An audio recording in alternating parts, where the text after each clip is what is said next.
हाँ नमस्कार बेटा। देखो पिछली वीडियो में हमने आपको मानव का प्रकटीकरण और प्रकृति का मानवीकरण इसके बारे में बताया था। किसका? मानव का प्रकटीकरण और प्रकृति का मानवीकरण। इसके संदर्भ में आपको हमने पिछली वीडियो में ये जानकारी दी थी। आगे बात समझ में। और फिर हमने आपको मानव का प्रकटीकरण और प्रकृति का मानवीकरण ये आपको हमने बता दिया। फिर पर्यावरणीय निश्चयवाद किसे कहते हैं इसके संदर्भ में भी हमने आपको जानकारी उपलब्ध करवा दी थी।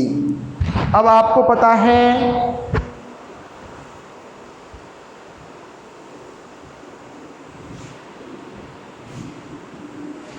देखो आगे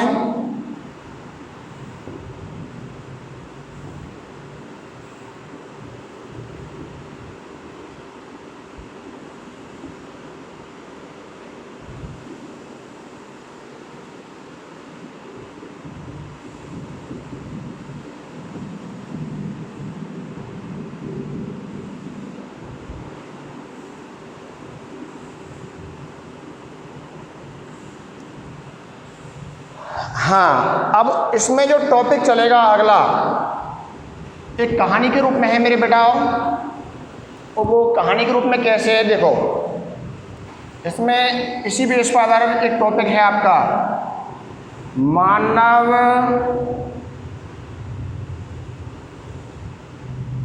का प्रकटीकरण। मानव का क्या प्रकटीकरण। देखो कैसे मानव का प्रकटीकरण कैसे हुआ है इसके संदर्भ में देख लो आप। यानी जो बेधा नाम का व्यक्ति है, यानी प्रारंभिक समय में जो टेक्नोलॉजी तो हमारे पास अब भी आदिवासी क्षेत्रों में टेक्नोलॉजी नहीं है, वो प्रकृति में ही पले बढ़े हैं। प्रकृति जैसा चाहती है उसके अकॉर्डिंग वो अपने आप को समायोजित कर लेते हैं। तो अबूझमांड क्षेत्र है बेटा। कौन सा क्षेत्र? अबूझमांड क्षेत्र। कैसे? देखो मानव का प्रकटीकरण हो जाता है, यानी मानव किसके साथ में समायोजित कर लेता है, किसके साथ में अपना तालमेल बना लेता है? प्रकृति के साथ में। यानी मानव का क्या हुआ है? प्रकटीकरण। यानी मानव पूर्ण रूप से प्रकृति में विलीन हो जाता है, प्रकृति में घुल मिल जाता है, समायोजित हो जाता है। क्योंकि उसके पास क्या नहीं है उस समय? प्रौद्योगिकी तकनीकी नहीं है उसके समय। उसके पास प्रौद्योगिकी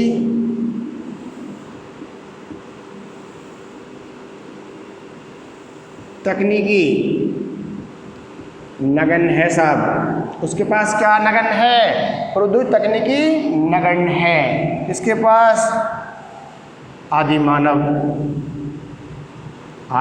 कह लो या आदिवासी लोग हैं, आदिवासी लोग।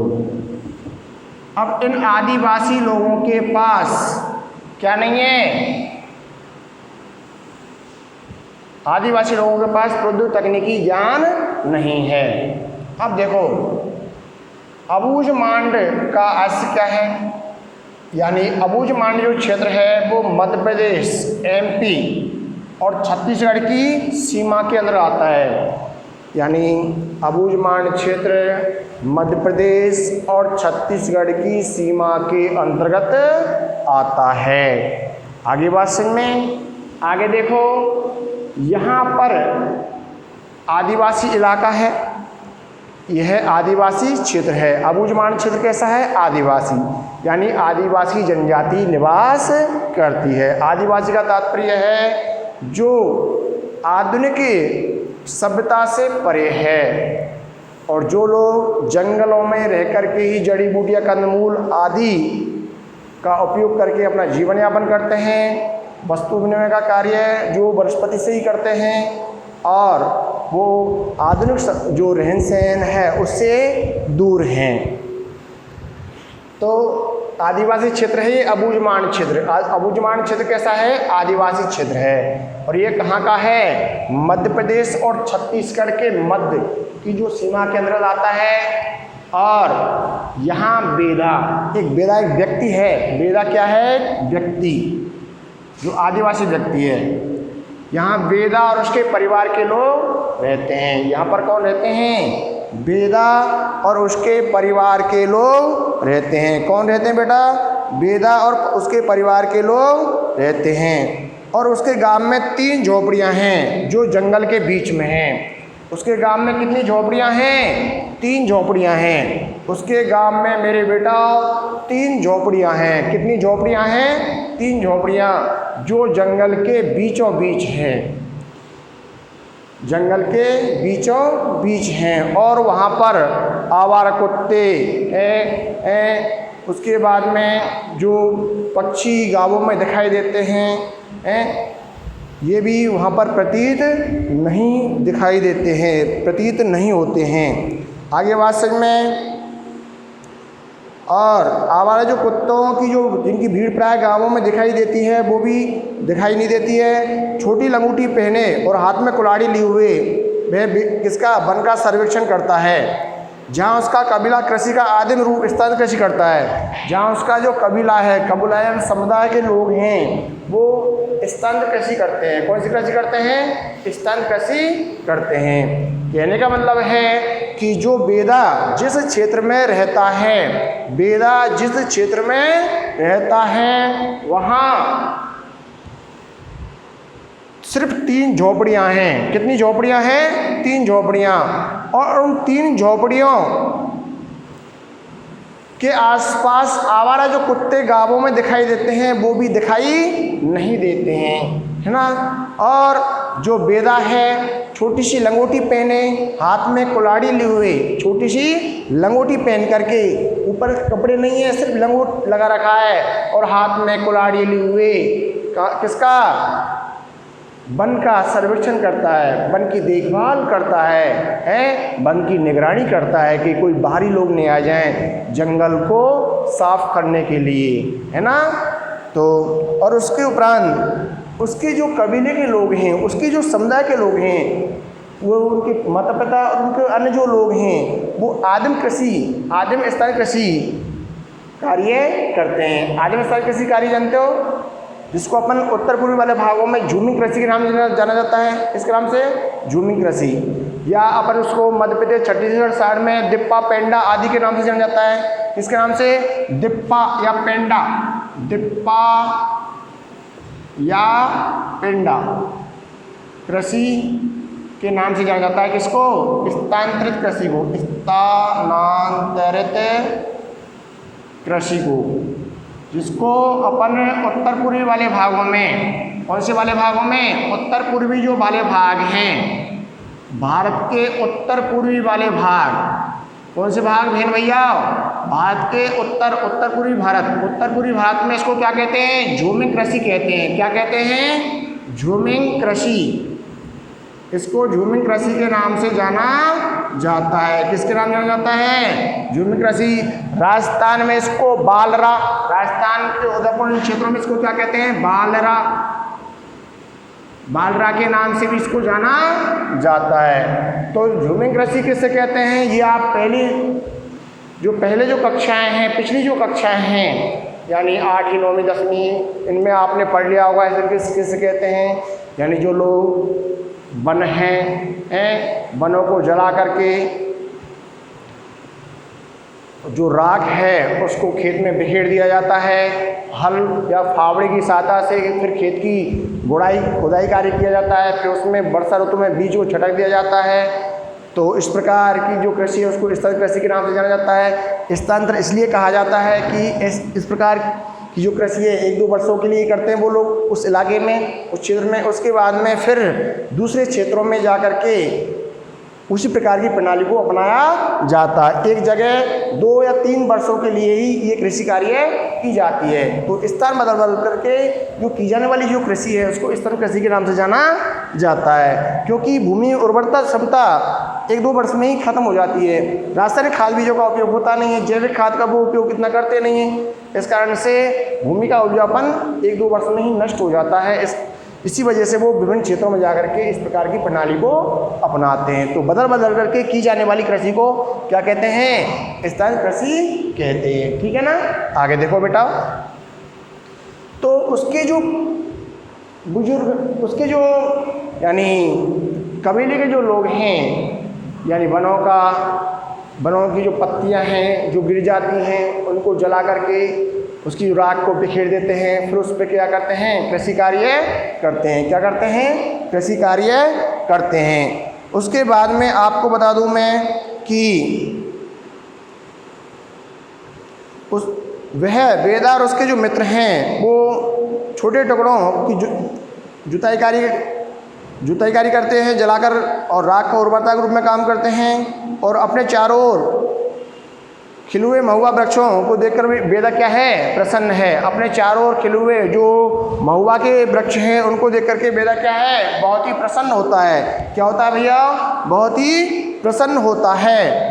और आपको ये भी पता होगा कि महुआ, पलाश है, साल के वृक्षों को वह देखता है, और जिन्होंने बचपन से उसे क्या है? आश्रय दिया है। बचपन से ही किसको? वेदा को क्या दिया है बेटा? आश्रय दिया है। उनको देख करके वो बहुत ही प्रसन्न होता है। और वह अपने साथियों के साथ में जंगल में निकल पड़ता है। अपने साथियों के साथ में जंगल में निकल पड़ता है, और जो गुद्देदार जो पत्तियां हैं होती हैं, गुद्देदार जो पत्तियां होती हैं और पेड़ों की जो छाल है उसको चबाता जाता है, और अपने मित्रों के साथ में जंगल में चल जाता है। फिर जंगल में जो नदी पड़ती है, जंगल में क्या पड़ती है? नदी पड़ती है। नदी में चुल्लू भर जल पीने के लिए वो चुल्लू भर जल पीता है। तो उसी समय उसको ऐसा एहसास होता है कि बाहरी जो लोग इस हमारे जो जंगल में आ रहे हैं, हमारे वनों में आ रहे हैं, क्योंकि पत्तों की खड़खड़ाहट सुनाई देती है उसको। किसकी खड़खड़ाहट सुनाई देती है? पत्तों की खड़खड़ाहट सुनाई देती है। और वो पत्तों की खड़खड़ाहट की वजह से वो इधर उधर अदृश्य हो जाते हैं अपने मित्रों के साथ में। और वेदा जो है वो जंगल से जो भी जड़ी बूटियाँ, कंदमूल हैं, उनको प्राप्त करने के लिए प्रकृति की पूजा करता है। किसकी पूजा करता है भैया? प्रकृति की पूजा करता है। प्रकृति को माता के रूप में मानता है। प्रकृति को किसके रूप में मानता है? माता प्रकृति। माता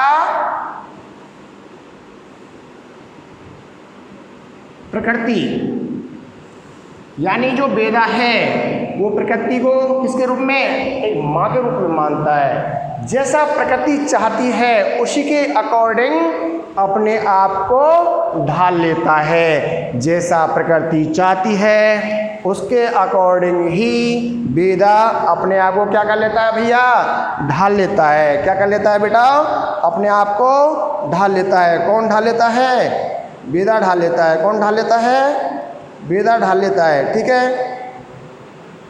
और उनके बुजुर्गों ने जो बताई हुई यानी कंदमूल जड़ी बूटियाँ हैं, उनके बताए हुए जो यानी स्मरण करने योग्य जो सूत्र हैं, माता प्रकृति को प्रसन्न करने के लिए अनेक श्लोकों का वो स्मरण करते हैं और प्रकृति की पूजा करते हैं, और प्रकृति की पूजा करके प्रकृति से अनेक प्रकार के उपहार प्राप्त करते हैं। आपको पता है भैया कि आपके गांवों में कृषि कार्य आप जब करते हैं, यानी साड़ की खेती की बुवाई करते हैं, आप साड़ की खेती की आप बुवाई करते हैं, जिसको अपन कहते हैं यानी कार्तिक वाली खेती। कौन सी खेती? कार्तिक वाली खेती, जिसको अपन ये भी बोल सकते हैं खरीफ की फसल की जब बुवाई होती है। कौन सी फसल? खरीफ की फसल की जब बुवाई होती है तो उस समय आप खेतों पे जा कर के भूमि की पूजा करते हैं, अनेक पूजन सामग्रियों से अनुष्ठान कार्य करते हैं, और उसके बाद में फिर आप जुताई कार्य करते हैं। और जुताई कार्य आपके तो खेतों पे जुताई कार्य होता है, घर पे आपका हलवा बनता है, फिर सब घर वालों को इसको परोसा जाता है, खिलाया जाता है जब जुताई कार्य हो जाती है ना। तो बहुत ही इसको मांगलिक कार्य के रूप में भी जाना जाता है जब आप खेती का कार्य करते हैं। ऐसे ही ये जो लोग हैं जब कृषि कार्य करते हैं तो कृषि कार्य करते समय भी ऐसे ही पूजन कार्य करते हैं। ऐसे ही कंदमूल जड़ी बूटियों को प्राप्त करने के लिए, माता को प्रसन्न करने के लिए, माता प्रकृति को प्रसन्न करने के लिए पूजा अनुष्ठान करते हैं, उसको याद करते हैं। उसके बाद में ही वो प्रकृति से अनेक प्रकार के उपहार प्राप्त करते हैं। अनेक प्रकार के क्या करते हैं? वो उपहार प्राप्त करते हैं। माता प्रकृति उनको अनेक प्रकार के क्या देती है? उपहार उपलब्ध कराती है। तो क्या आज का मानव ऐसा कर रहा है? आज का मानव प्रकृति के साथ में ऐसा कर रहा है? नहीं कर रहा। जो पढ़े लिखे व्यक्ति हैं, ज़्यादा जो एक्स्ट्रा उनको मतलब ज़्यादा ज्ञान आ गया है, वो प्रकृति को कुछ समझ नहीं रहा है। वो ये समझ रहा है प्रकृति क्या होती है, हमें जो सब कुछ है। लेकिन ऐसा नहीं है बेटा, आपको ऐसा नहीं समझना है। प्रकृति को भी बराबर से अधिकार देने चाहिए। प्रकृति की आप गुलामी स्वीकार न करें, वरन आप प्रकृति को साथ में लेकर के चलें। प्रकृति की दासता स्वीकार न करें, प्रकृति पर अपना अधिकार भी नहीं जताएं, ना प्रकृति की दासता स्वीकार करें, वरन प्रकृति के साथ में क्या करें? आप समायोजन करें। क्या करें? सामंजस्य करें। ठीक है ना। आप ये देख लो, आप जो कृषि कार्यों में आप जो भी अनाज है या आप उद्यान कृषि कर रहे हैं, तो उद्यान कृषि में आपके फल हैं, सब्जियां हैं, उनको आप भूमि में बोते हैं। उसके बाद में जब वो प्राप्त होते हैं तो सबसे पहले कहाँ पर? भगवान को समर्पित करते ही नहीं करते हैं, मंदिर में जाकर के उनको पहुँचाते हैं। तो अभी जो बुजुर्ग व्यक्ति हैं वो प्रकृति का सम्मान करते हैं। किसका सम्मान करते हैं? प्रकृति का सम्मान करते हैं। ठीक है। और आपको पता है कि ऐसा उदाहरण आप अपने राजस्थान का जो जोधपुर है उसमें भी देख लो। जोधपुर में जो बिश्नोई समाज है, कौन सा समाज? बिश्नोई समाज। बिश्नोई यानी 29 नियमों को मानने वाले, 20 और 9 बिश्नोई 29 नियमों को मानने वाले। तो ये लोग हैं पशु पक्षी वन्य प्राणी जीव जंतुओं की हत्या नहीं करने देते, ना स्वयं करते ना करने देते हैं अपने इलाकों में हैं। वहाँ के राजा ने आदेश दिया कि जंगलों को काट दो, तो उस समय वहाँ के जो लोग हैं वो अपने पेड़ों से चिपक गए। तो राजा ने आदेश दिया कि पेड़ों के साथ साथ में इनको भी काट दो। तो देखो उस समय तकरीबन 367 व्यक्तियों की ऐसे यानी व्यक्तियों क्या हो गई थी? महिला पुरुषों की मौत हो गई थी। कब? ये जो घटना है राजा महाराजाओं के समय की है, और उस समय बहुत ही ये भीभत्स हुआ था। आगे देखो भैया,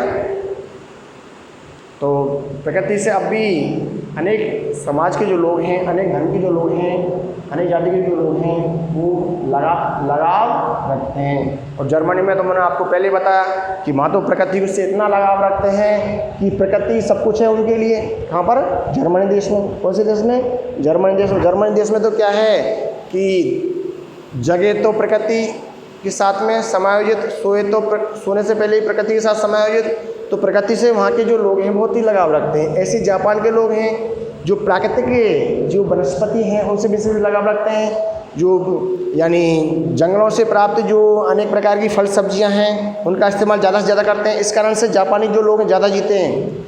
उनकी औसत जीवन प्रत्याशा 83 वर्ष है, 83-84 वर्ष है। कहाँ के लोगों की? जापानी लोगों की। वो ऐसा क्यों है? क्योंकि जो समुद्रों में पाई जाने वाली अनेक प्रकार की जो वनस्पति है उनका इस्तेमाल करते हैं वो यानी सब्जियों के रूप में। और सप्ताह में 2 बार दाल का उपयोग करते हैं। प्रोटीन युक्त दाल बॉडी के लिए बहुत अच्छी रहती है ना। चलना ज़्यादा पसंद करते हैं, बाइसिकल का उपयोग करते हैं, साइकिल का। हम तो 4 व्हीलर गाड़ी या कार का उपयोग करेंगे थोड़ी सी दूरी जाने के लिए, तभी तो हमारे शरीर, आपके शरीर और हमारा जो देश है मोटापे में अमेरिका के बाद में दूसरा तीसरा स्थान है। अमेरिका, रूस, इनमें मोटापा ज़्यादा बढ़ रहा है। इंग्लैंड है, भारत है। तो ये आरामदायक ज़िंदगी जीना चाहते हैं, इस कारण से इनका शरीर क्या होता जा रहा है? दिन प्रतिदिन खराब होता जा रहा है। तो आप हो सके जितना पैदल चलें, आप बाइसिकल का, साइकिल का उपयोग करें। कोई आपसे ये नहीं कि आपकी बेइज्जती हो रही है। तो जीवन प्रत्याशा आयु स्वतः ही बढ़ेगी और आप पड़े रहेंगे, घास जैसे उगती है और उसके बाद में वो बड़ी होती है, फिर सड़ गल जाती है, मिट्टी में विलीन हो जाती है, ऐसे ही आपका शरीर हो जाएगा पड़े पड़े रहेंगे। तो वर्जिश करते रहें और प्रकृति के साथ में आप समय यूज़ करें, प्रकृति का भ्रमण करें, प्राकृतिक दशाओं को देखें, आप प्राकृतिक जो वन हैं उनको देखिए। और वर्षा ऋतु में अधिक से अधिक क्या लगाएं आप, पेड़ पौधे लगाएं, प्रकृति से आप लगाव रखिए। जैसे बेदा की तरह, बेदा और उसके जो मित्र देखो कितना यानी प्रकृति से लगाव रखते हैं। तो कहने का मतलब है प्रकृति के साथ में मानव क्या हो गया, एकाकार हो गया। यानी जब जैसे ही बाहरी, उसको ऐसा लगता है बाहरी जो लोग आ रहे हैं, तो बाहरी लोग आने की वजह से ही वो प्रकृति यानी वृक्षों के बितान के पीछे, वृक्षों के बितान के पीछे बेदा अदृश्य हो जाता है। क्या हो जाता है, अदृश्य यानी छुप जाता है। क्या हो जाता है भैया, छुप जाता है। कौन, बेदा। और छुप जाता है बेदा। आगे बात समझ में, आप हम ही देख लो, अगर भील इलाके क्षेत्र में, भील बाहुल्य क्षेत्रों में, भील मीणाओं के नाम, भील मीणा के बारे में जानते होंगे आप, तो उदयपुर है, उसके बाद में डूंगरपुर है, बांसवाड़ा है, भीलवाड़ा, इन क्षेत्रों में भील अधिक पाए जाते हैं। और उन क्षेत्रों में आप जाइए तो सब जो व्यक्ति जाते हैं ना, तो उन पर वो वार करते हैं, उनके पास जो भी सामग्री होती है उनको छीन लेते हैं वो, क्योंकि वो आपको पसंद नहीं करते। क्यों पसंद नहीं करते, क्योंकि आप उनसे हटके हैं, इस वजह से। तो वो लोग प्रकृति के साथ में क्या होते हैं, एकाकार होते हैं। प्रकृति के साथ में क्या होते हैं, एकाकार, और प्रकृति को ही अपना अधिक प्रभावी रूप में मानते हैं। और जैसा प्रकृति चाहती है उसके अनुसार ही अपने आप को क्या कर लेते हैं बेटा, ढाल लेते हैं। क्या आप ऐसा करते हैं, नहीं कर पा रहे। आदमी जो सब लोग हैं वो तो प्रकृति को समझ नहीं रहे, न तो प्रकृति की मतलब का सामंजस्य कर पा रहे हैं और प्रकृति का नुकसान ही पहुंचा रहे हैं। तो बेटा जो बेदा व्यक्ति है, बेदा एक आदिवासी व्यक्ति है। बेदा कौन है, आदिवासी व्यक्ति, जो कहाँ का था, अबूझमांड क्षेत्र का था। कहाँ का था भैया, अबूझमांड। और अबूझमांड कहाँ पे है मेरे बेटा, अबूझमांड जो क्षेत्र है मध्य प्रदेश और छत्तीसगढ़ की सीमा के अंदर आता है। किस अंदर आता है, मध्य प्रदेश और छत्तीसगढ़ की सीमा के अंतर्गत अबूझमांड क्षेत्र आता है। ओके, आगे देखिए, ऐसे ही देख लो, जो गांवों में रहने वाले व्यक्ति हैं, जो प्राकृतिक दशाओं में पले बड़े हैं, उनको शहर पसंद नहीं है, क्योंकि शहरों में ऐसी जो प्राकृतिक दशाएं हैं वो देखने को नहीं मिलती हैं। उनको कहाँ पसंद रहना पसंद करते हैं, कहाँ जीवन यापन करना पसंद करते हैं, ग्रामीण बाहुल्य क्षेत्रों में, क्योंकि प्राकृतिक दशाएं, वन संपदा, वनस्पति जात, प्राणी जात, वो सब देखने को कहाँ मिलते हैं, गाँवों में। पहले के बुजुर्ग व्यक्तियों को देख लो आप, वो शहर में रहना ही पसंद नहीं करेंगे। आप उनको ले आओ तो भी 2-4 दिन में, बेटा मेरा मन नहीं लग रहा, मैं तो मेरे गाँव में रहूँगा, हैं, क्योंकि वो वहाँ की प्राकृतिक जो संपदा है, प्राकृतिक जो वनस्पति है और जो वायु है वो शुद्ध मिलती है, बजाय खा के शहरों की। हाँ, आगे देखिए मेरे बेटा, अगला है संभववाद। अगला टॉपिक कौन सा है, संभववाद। कौन सा टॉपिक है, संभववाद। कौन सा टॉपिक भैया, संभववाद। अब देखो संभववाद, अब जो संभववाद विचारधारा है, संभववाद जो विचारधारा है, इसके प्रणेता कौन है, पॉल विडाल डी लाप्लास। संभववाद विचारधारा की प्रणेता कौन है, Paul Vidal de Laplace. Paul Vidal de Laplace, देखो कितने बलून नाम है इसका, नाम भी कितना अच्छा है, पॉल विडाल डी लाप्लास। कहाँ का रहने वाला है, फ्रांस का रहने वाला है।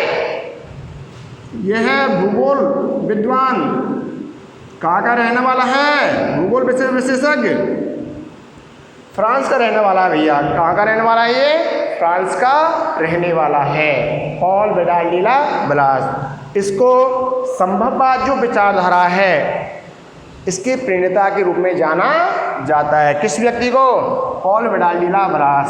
किसको बेटा, पॉल विडाल डी लाप्लास। पहले इसका नाम आपने परिभाषा के रूप में भी सुन लिया था, मानव भूगोल की परिभाषा के रूप में है। 3 परिभाषा थी मुख्य, कौन कौन सी, एक तो फ्रेडरिक रेडजेल की, जो जर्मनी का रहने वाला था। दूसरी थी कुमारी एलन चर्चिल सैंपल, कौन सी थी? कुमारी एलन चर्चिल सैंपल। और तीसरी परिभाषा कौन सी थी? पॉल बिडाल्ट डी ला ब्लास। कौन सा भैया? पॉल बिडाल्ट डी ला ब्लास। तो ये फ्रांस के रहने वाले हैं और संभववाद विचारधारा के कौन हैं? प्रणेता हैं, यानी पिता कहे जाते हैं, संभववाद के पिता कहलाते हैं। प्रणेता कह लो या इनको क्या कहते हो, जनक कह लो या इनको क्या कह लो, पिता कह लो मेरे बेटा। ठीक है, तो संभववाद जो विचारधारा है इसके प्रणेता कौन हैं? पॉल बिडाल्ट डी ला ब्लास, जो कहाँ के रहने वाले हैं? फ्रांस के रहने वाले। देखो आपको मैं एक एक लाइन को 3-3 बार बोलता हूँ, तो आपको ढंग से सुनना चाहिए और जो जितना पढ़ाता हूँ उसको अपने दिमाग में बैठा लीजिए आप और सिस्टम से आप अपने नोट्स बनाइए। आगे देखो, अब संभववाद जो विचारधारा है, जो संभववाद जो शब्द है, ओनली संभववाद शब्द, ये किसने दिया था? लूसियन फेब्रे। किसने दिया था? लूसियन फेब्रे ने। संभववाद जो शब्द है वो किसने दिया था? लूसियन फेब्रे ने संभववाद शब्द दिया था। आगे कल